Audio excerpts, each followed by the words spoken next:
Today I thought I would switch it up a little bit and answer a question that is a very common question. And if you're a dad, that you probably have run into this at one point, one of your kids is a stubborn kid. So let's dive into stubborn kids.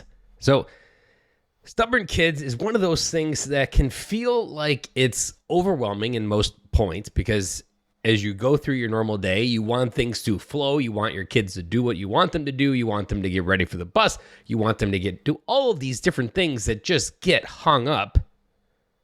And in the end, you really just want them to do what you're telling them to do, but they don't. And there's often this free will issue that you're like, why did God give kids free will? Why didn't it make something that turned on when they were 18 or something? Like, why does there have to be this resistance to what you want them to do? Now, there isn't a natural cure for stubborn kids. Well, there may be a natural cure, but there isn't just a one thing that fixes all. To me, if you've been listening to the podcast, this won't be a big shocker, but a big part of it is managing your response to the stubbornness. I'll repeat that again for those in the back. A big part of dealing with stubborn kids is managing your response to the kids, because your response is either an indicator that this is working and they are pushing your buttons, or it is not. And it's this moment of when they are pushing your buttons, do they either learn that it worked and they'll repeat this process, or it'll be a process that they learn that this isn't something that works, this isn't something that gets my parents upset, and this isn't something that gets me what I want. Now, that is still easier said than done, like most advice, but it kind of comes down to, there's two approaches to think about here, and there's really one approach, but it has two choices involved with it, is that when a child presents a wall of stubbornness, you essentially create in your mind two choices. One that goes down the natural road that you want them to go down. And two, the other road is what would happen if they do not do what you want them to do. Now, that could be a toddler kicking and screaming and fighting to put them in the car, and that you're perfectly willing to put them in the car this way, and that you are happy to do both scenarios. But the crux of a stubborn child is they want the freedom to choose. I'll repeat that again. The crux of a stubborn child is they want the freedom to choose. And so the more opportunity that you can put in front of them to give them the choice of two paths can,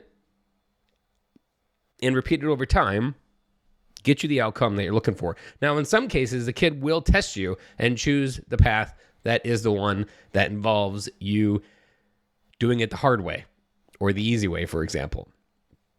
And sometimes it's just a matter of going through that, managing your response, not yelling, not getting triggered, and realizing that they don't have power over you. Because once you react to a kid's stubbornness, you are passing the power of responsibility of being an adult onto them, and they're in power and you're not, which is not what you want. So you want to pull that back, and you want to realize that your response, again, is the number one thing that you can manage here with a stubborn child. But it comes back to those two choices, the easy way or the hard way, and being perfectly fine, cool, calm, and collective to implement both depending on their choice. But remembering that a stubborn child just has a higher desire to make choices on their own.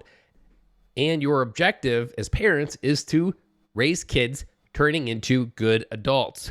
We're not raising kids, we're raising adults. So transferring this responsibility earlier isn't bad.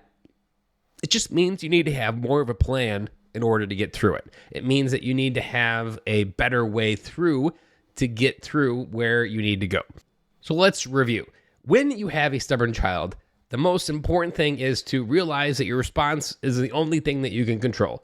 Controlling your response keeps you having the keys to the bus, or passes the power on to them. You want to remain powerful. You want to remain as the adult, cool, calm, and collective. And you want to present that you're not triggered, that you're not pushed to the point of reacting. Easier said than done.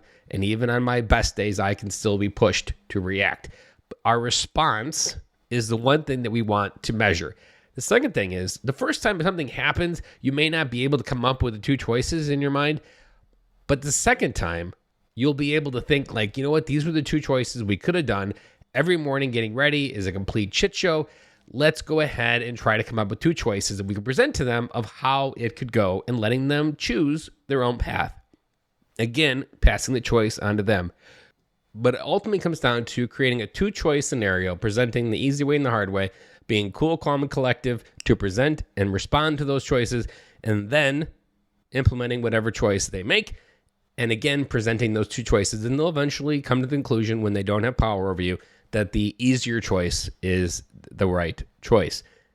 Easier said than done. Harder when you have more kids. If you have one kid right now, hone this skill in, because then it will be passed down, and one kid isn't passing down how to manipulate dad or how to manipulate mom. That is all I have for you today. Hopefully that gives you some insights into how to deal with stubborn kids, or how I view dealing with stubborn kids. And we'll be back again with you guys tomorrow.